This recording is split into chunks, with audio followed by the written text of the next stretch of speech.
My full name is Edwin Wafula Sirengo.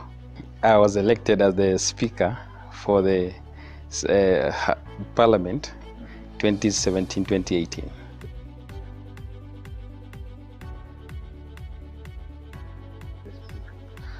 While I'll find the successes, the first thing what I've done, I really wanted to ensure that the House is one.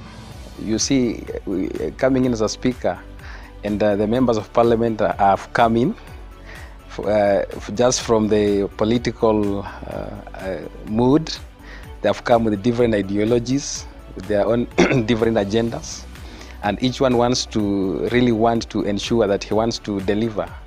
And so with that, they have very divided opinions.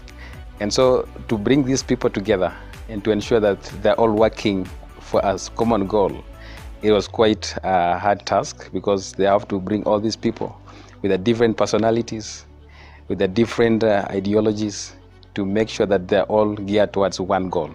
That's performance and delivery to the students. So it was quite a big task, but I want to really say that finally the House has come to the end, with all the leaders being one and speaking the same language. That is to ensure that the mandate to the students has been filled. That is one of the major achievements that I have seen it done. Another thing, when I came in office, I really wanted to ensure that these leaders, because most of them, they were coming into leadership for the very first time. So in terms of leadership capabilities, they were not very conversant with them. And so I had to plan, and I had promised a number of trainings, of which we had the first orientation seminar, which we had the theme as basic professionalism and the diplomatic leadership, which was a success, by Peter Quest. And I also promised another training that is coming in the next 7 days, the second training, now that they have exited the office, to know how to go about from leadership. Because once you are chosen a leader, you are always the leader.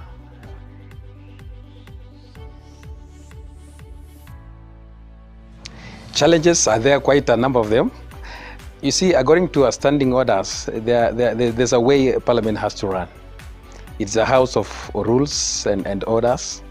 And the biggest challenge is many members of Parliament and even cabinet, sometimes it's like they are not conversant with these standing orders and the Constitution.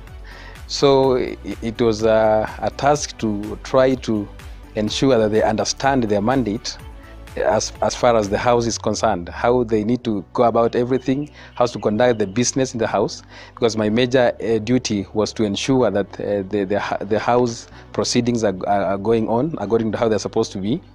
And so it was a challenge, because to getting some leaders who, yes, they're leaders, but they can't understand how the rules are supposed to go. So you have to go on sometimes and try to give a brief lecture on how the things are supposed to be done in the House.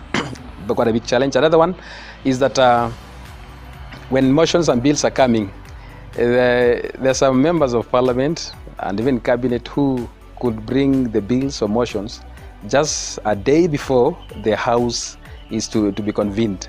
And that means that as a Speaker, you have to have a very hard time, because these bills and motions you have to go through, even with the House Business Committee, to ensure that this bill or the motion is fit to come to the floor of the House. And so when it comes very late, it becomes very hard for it to be brought to the order paper. And so that means sometimes I had to spend quite lengthy times at night to prepare, to ensure that bill or motion is fit to come to the order paper. And so sometimes even because they come with a lot of mistakes, and so you have to ensure that the bill goes through the whole bill and correct any grammatical mistakes, and ensure that bill fits the House for discussion.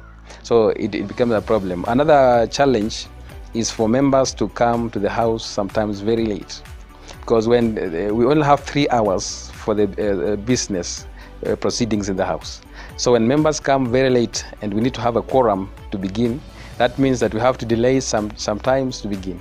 And so that makes it very hard for us to finish in time, and the venue for the parliament proceedings is supposed to be by 1 o'clock. We are supposed to be done, and so if we are not done with the order paper, it becomes very, very hard. So time management was a problem, but we tried to work it out to ensure that members are keeping time. Through the House Disciplinary Committee, things worked out that way.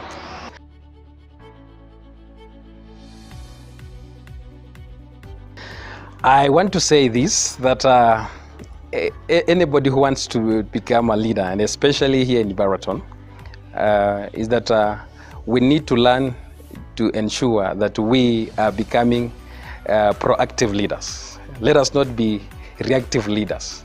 That anytime you want to come to the student government, you think of being maybe on the side of students, and to want to be so much an enemy to the administration for you to make it. And I believe that as a student leadership, that particular ideology is now going offside. And so today, for you to make it really be a student leader, you need to ensure that you are co-working with the administration.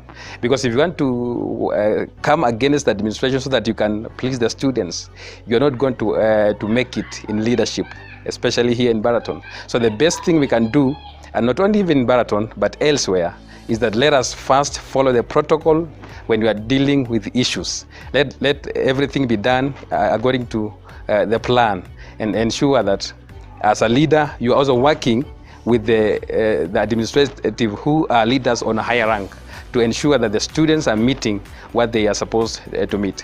Now, as a speaker, if you want to become a speaker of the House, it's important to, first of all, understand that the people you are leading, especially the House, there are people with different personalities, different ideologies. And so if you want to really ensure that the House is running well and that you're not favoring anybody, or you are not being biased to another person, you are supposed to be very sober. So you need to exercise a lot of sobriety and ensure that as you deliberate the business of the House, that you are taking care of all the concerns of everybody in the House, members who are giving the discussions, that everybody is given equal chance to discuss, and according to the standing orders, and follow the Constitution. Otherwise, if you do things in a different way, it's going to be very hard to manage, because you are going to have it rough from other members. Sections are going to gang against you. It's like you are being biased. So never be biased, just be sober and do it without fear, without favor. That is what I can say for anybody who wants to become a speaker and a leader in this particular university. And even after this, because I believe if you are a leader, once you are a leader, you are also a leader. Don't think that maybe after a leadership, you can now go back and do other things that does not befit a leader. Let you be a leader all around, and it's going to work well with you. God bless you.